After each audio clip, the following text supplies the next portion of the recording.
Welcome to the Wasting Time podcast. I'm your host, Chris. I'm here with Nick. How are you, my friend? I'm good, mate. Yeah, not bad. I'm very aware you're quite hungover, though, so we can keep this little intro short and sweet for you. Okay, sounds good. I appreciate that. I was away on a stag do this weekend for the former co-host of the show, Darren. So I'm feeling the effects now. So I'm very happy to keep this short. Is there anything you have a burning desire to discuss, or maybe we can get straight into just introducing the guest and we can do a longer intro next time? Yeah, I mean, it's up to you. Obviously, I went to the Lars gig, but maybe I can do a full rundown of that in due course, maybe in a future episode, because a bit of a talking point. Why do you want to talk about that now quickly? It's up to you, my friend. Yeah, I can do. Yeah, so that was. I don't get out of gigs very often these days. So Lars was doing a bit of a UK tour, like a solo storyteller tour in the UK. I think he did about 10 dates or so. Kind of convinced. Yeah, it was a school night, so I was like, oh, I can't really bother. But then I was like, right, well, not opportunities that don't come around very often. So I just pulled it out of the bag and got myself along. Fantastic. And it was awesome. Yeah, proper old school punk crowd though. So, and to be honest with you, like 40-50% of the set was just taking requests from the crowd. Nice. Depending what show you were at, you probably got a very different set. And because it was such like an old school crowd in Newcastle, like a really old school punk crowd in Newcastle, we didn't really get. It wasn't the night that I would have wanted it to be, if that makes sense. So there was just like loads of requests from like stuff he did with the UK subs. Right. Okay.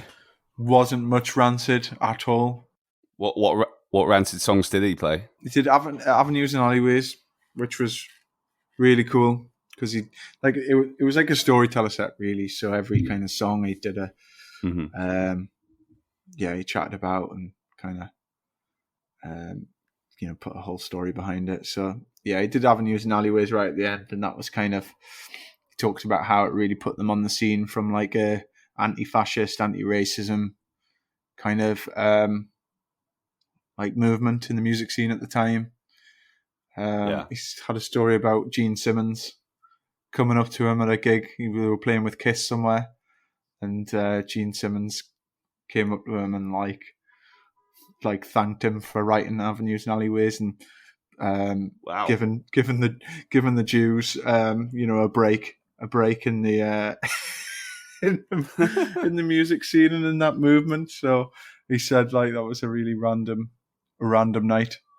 He had a cool story about Billy Bragg as well. How he was like, they're obviously huge fans of Billy Bragg, and obviously he is with Lars Fredericksen doing the To Have Not, and he said he's a bit starstruck meeting Billy Bragg for the first time. I think he was over in Japan or something. And they were like, oh fuck, it's Billy Bragg, and then Billy Bragg came over and was just like ripped out his Rancid tattoo right in front of Whoa, really? Like, what the fuck? Like Billy Bragg's apparently got a Rancid tattoo and like basically like flashed his Rancid tattoo the first time he met them. But yeah, it was all kind of stories like that. Really cool night. Cool. So yeah, really pleased I went along. But yeah, other than that, that's all I had really. I know there are a few new releases out, but I'm yet to check them out yet. So maybe save that for next time. We'll save them for next time. Yeah. So yeah, this time there's a band called Beddy Rays from Australia, up and coming. I had a chance to speak to Lewis from the band last week. So yeah, without further ado, here it is. What did you say your name was, mate? My name's Lewis. What is it you do in the band? Oh, I play guitar. Apologies on behalf of... we were going to be... Did you say the singer was going to be here? But yes. So Jacko was going to be jumping on board, but yeah, he's moving house today, and he's causing some bad traffic on the way to Redland Bay, which is where we live. No, it's all good, man. It's all good. So what time is it over where you guys are? Was it It is currently 5:04 in the afternoon, 5:04 p.m. over here. I think this is the first time we've spoken live to a band in Australia because, this is how committed I am to the cause. So it's 8 a.m. where I am, and I was like, no, I want to speak to these guys. So got up a little early. I think for the most part, we're speaking to bands on the west coast of America, so it's kind of we've got the opposite thing going on right now to what we normally have. I'm normally speaking to a band about your time when it's morning for them. Oh, that's cool. Thanks for having me on. Thanks for having a chat to an Aussie, eh?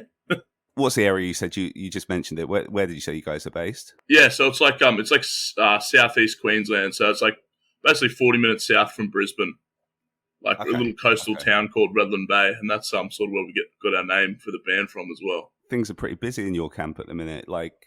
So I was speaking to the people who you deal with, and they sent me your new record a while ago, which is really cool, by the way. Self-titled album, right?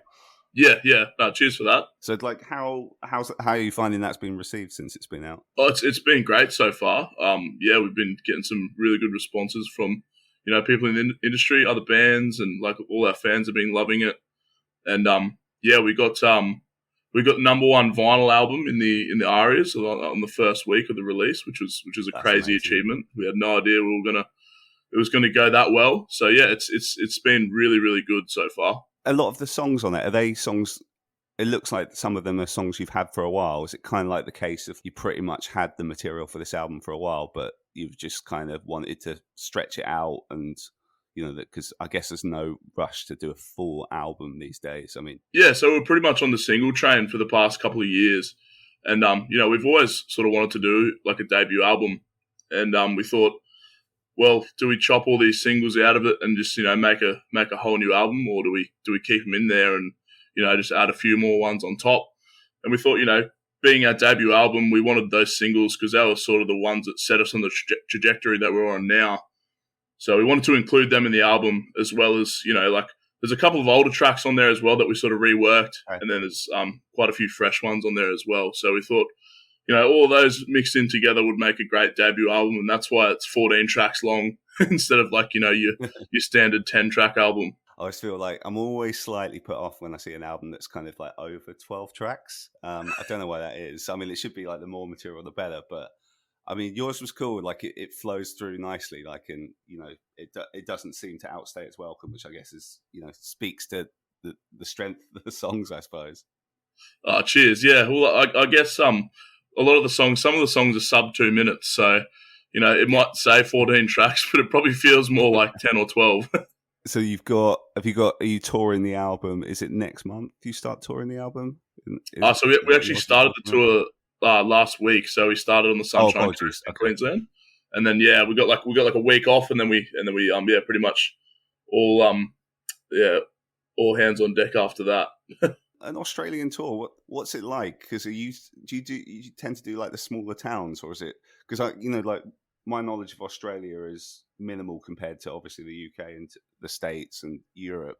Because I'm thinking even if you tour the UK, there's so many towns, A and B cities to do. But Australia, I think obviously got the main cities, and then obviously the middle of the country, there's not as much there. Is it does that make Aussie tours shorter in general? I mean, I guess it is for foreign bands going to Australia, but when you're Aussie based, is there still a lot of small towns you tend to cover on these tours?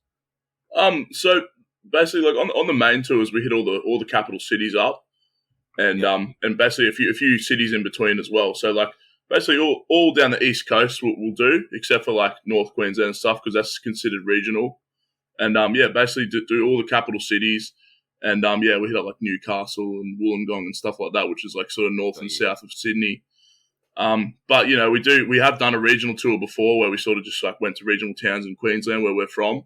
But in the future we'd love to sort of go to get to the more outback sort of places that we've never been and stuff, and hit all those places up. Let me just take it back a little bit. So when did you guys form this band? Was it about five years ago? Yeah, it was probably about 6 years ago we pretty much formed.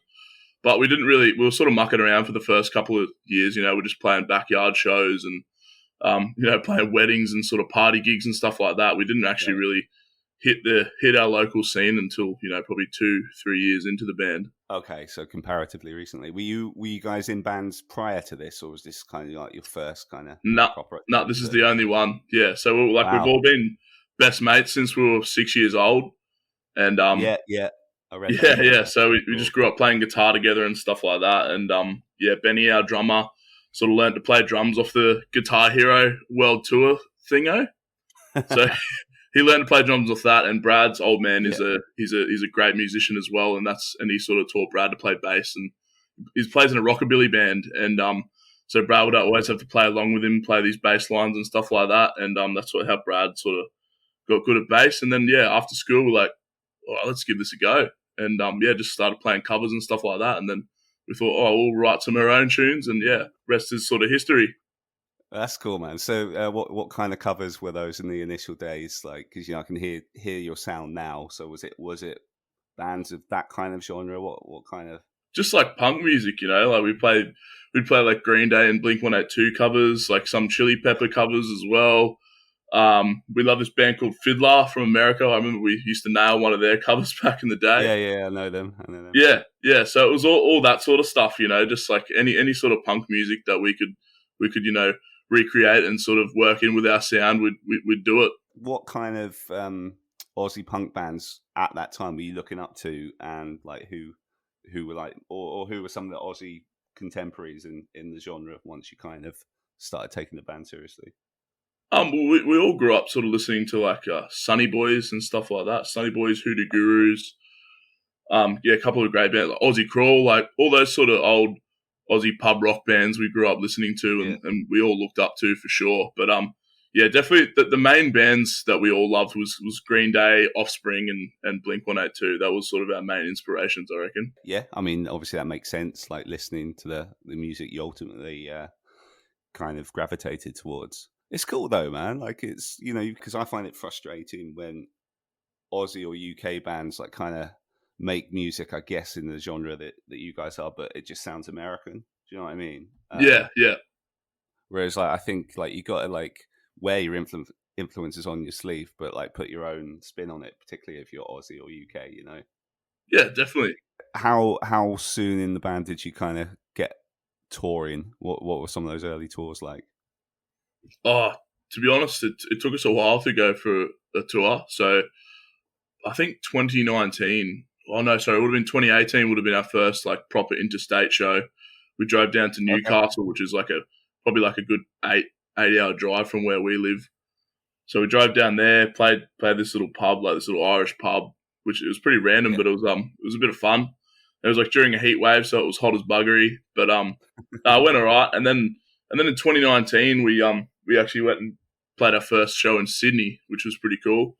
Cool. Jacko, Brad, and Benny, they all drove down, and I flew down because I was working and stuff like that. So I had to fly down after work, and that was cool. We actually supported Tones and I. She's like a good friend of ours, and it was kind of weird because she's like a pop artist, and we're a rock band, so it was kind of weird to gauge the audience and stuff like that. But they enjoyed it for the most part, we think, and we definitely gained a few new fans there and stuff like that.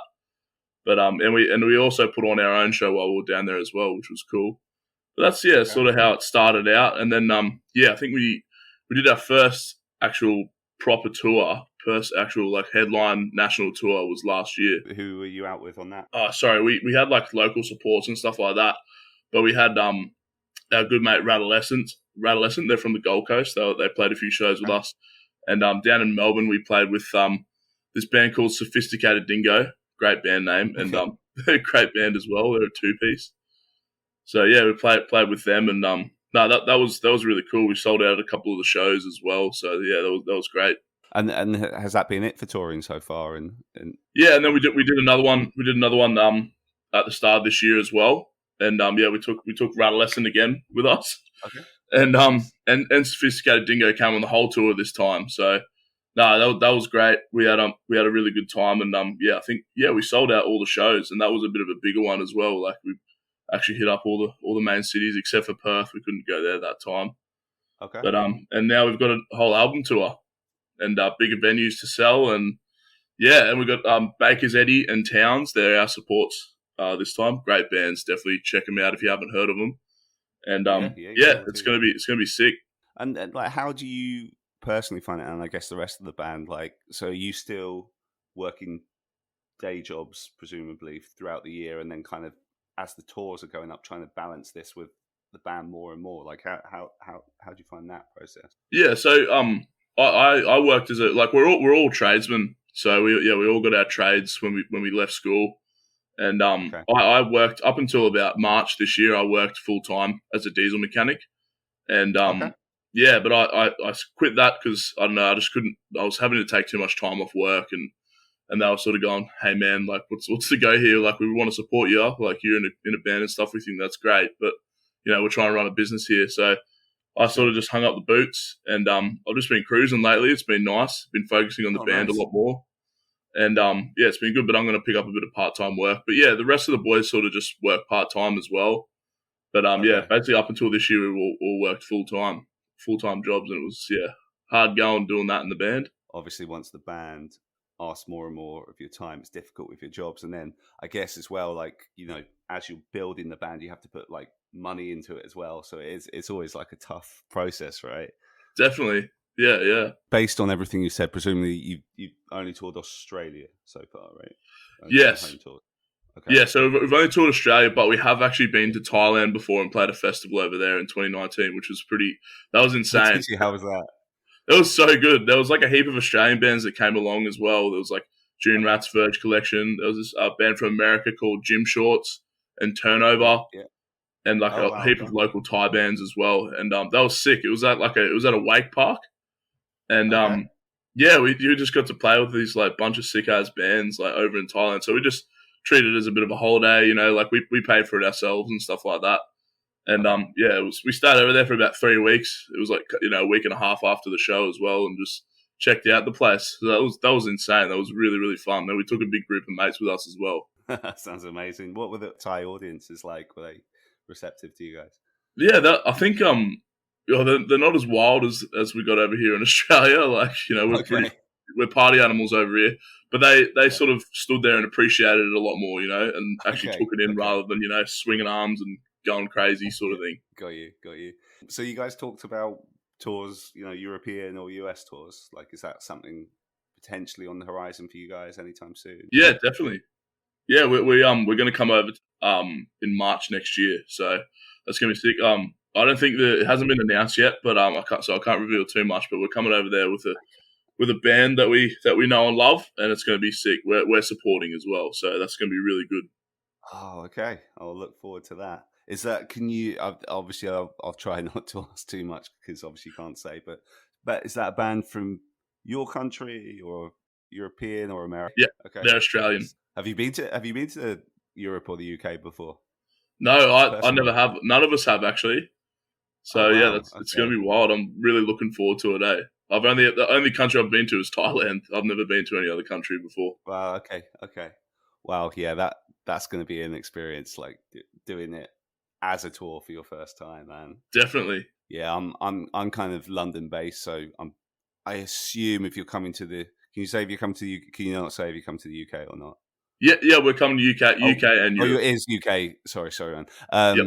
Okay, so I assume you will be coming through London, so I'll definitely come and check you guys out. That'd be awesome. Yes, we will be for sure. You guys won an MTV Indigenous Artist Awards recently. Yeah.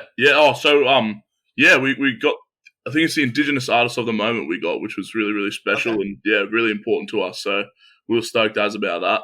Yeah, like how did that come about? How did MTV kind of know about you guys? And yes, so I think it just came about like through the album and stuff like that. Because Jacko, our lead singer, he's got Indigenous heritage. He's from the Wappa up in the Great Keppel Islands, off the coast of Rockhampton here in Queensland. So that's where his mob is from.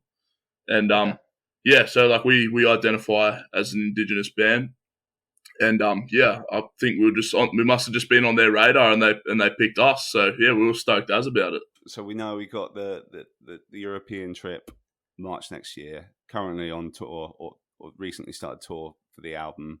Have you got anything else planned for like the rest of 2022? So basically, we've got the album tour and stuff like that, and then we just got a couple got a couple of summer festivals here in Australia that we're going to play. We're playing like Spilled Milk and Falls Festival, so that's going to be awesome. And basically just try and write another album, get cracking on that, and probably take a bit of time to ourselves as well. Go camping, go fishing, do something just to relax for a bit because next year is going to be wild. It's going to be full on. So it's going to be full on Beddy Rays commitment. That's it. What kind of age are you guys, if you don't mind me asking? Such a we're all 26 years old. Yeah, it's a kind of a good age to kind of like put the band first, I guess. You know what I mean? Yeah. Like it's not. I mean, not that you can't do that in your 30s as well, obviously, but it's like yeah. We reckon it's a good time. What kind of music are you all like listening to these days? Like, I mean, just whether it's legacy bands or modern artists that have impressed you, like. What kind of things were you guys playing the tour bus? So basically, I listen to a lot of Australian artists at the moment, but there's a couple of artists from the UK that I really like. So there's Sports Team. I've been listening to a lot of them lately. I think they're bloody great. They're from the UK, I'm pretty sure. And there's another band. I don't think they're doing anything anymore, but they're called Beach Baby, and they're from the UK as well. Yeah. I'm not sure I know them. What kind of sound are they? Oh, they're sort of, I don't know, I guess you'd say like they're sort of a bit like surf rockish sort of thing. Okay. But I don't know, they've just got these like sick ass bass lines in their songs, and I've been cranking a lot of them lately. But yeah, basically just a lot of Australian, Australian like punk bands and stuff like that is what I've sort of trying to be listening to at the moment. There's a band called Raised as Wolves from Wollongong or Sydney, I think. Okay. They're a sick band. They just released an album, so they're definitely one to check out. But yeah, we listen to a lot of old stuff as well, like your Dire Straits, or like the Clash, In Excess, all that sort of stuff as well. So we play a pretty big mix in the tour bus for sure. Here's a random question, like I like to ask guests sometimes, just to put you on the spot. Okay, so I'm just gonna think of 3 random artists that we've had on this show before, and you only get to keep the music of one of them. Okay. So like, who should I fire at you? Let's go with Get Up Kids, Sum 41, Frank Turner. You only get to keep the music of one of them. If you know all those artists, obviously. I mean, so I only get to keep the music of one. Yeah. Sum 41 straight up, because I haven't even heard of the other 2. That's an easy get out, to be fair. Yeah, definitely. I'm stoked with that. Anything else you want to promote while you're here, I guess? I mean, obviously, the record's the obvious thing. Yep. It's a really good listen. I'm trying to think, what was my favorite? The song that I really like, Handful, I think that was my favourite one. That was kind of... that was a good sort of straightforward, like sort of pop punk jam. I was really into that one. That's the one. I think that's the one at the minute I keep going back to. What's your favourite song off the record? Have you seen the music video for that? We did one for that one. Yeah, it's really cool, man. It's really cool. Yeah. Yeah, it's pretty stupid. We try and sort of keep it pretty silly across the board, our music videos, because we're all just a bunch of idiots, and basically, anything goes with us. Like any silly idea we come up with, we just do because we like to keep things pretty funny.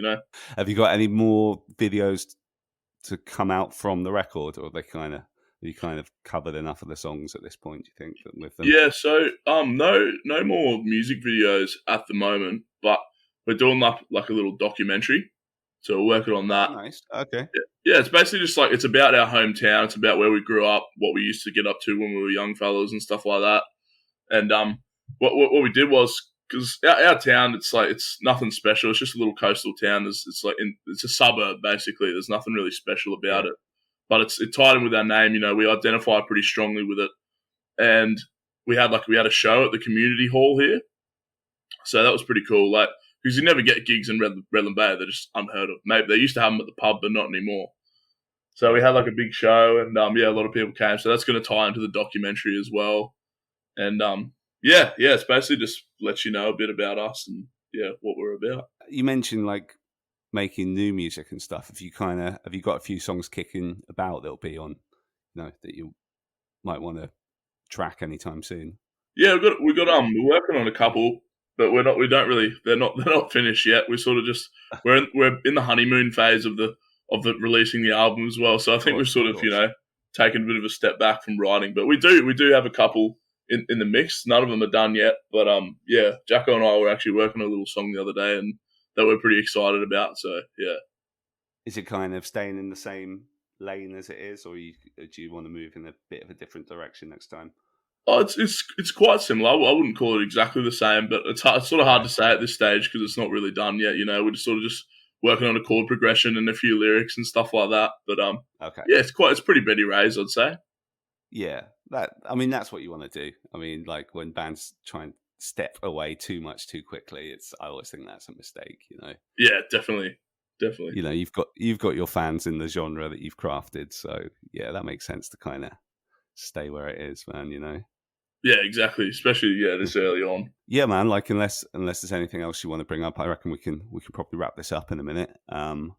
This is thanks for bearing with me as well, man. Because like, you know, as I say, not used to doing this early in the morning. It's fun though. It's a different spin on things. You know? Yeah, no, that's no worries at all, man. No, cheers. It's been it's been a good one. Yeah, no, I appreciate you, man. Like, it's funny because the last one we did, like, had a couple of beers. It was with do you know Unwritten Law? Unwritten Law? No, I'm not familiar. Oh man, I think it's our age differences. So I'm 39, and like, okay. so Unwritten Law. They're from San Diego. They're the same kind of era as Blink. Okay, rightio. But like, so they were huge in America and Australia, so that's why I was like, oh, he's Aussie, he'll know Unwritten Law. But check him out, man. I will. But the singer is he's a character, so that was our last one.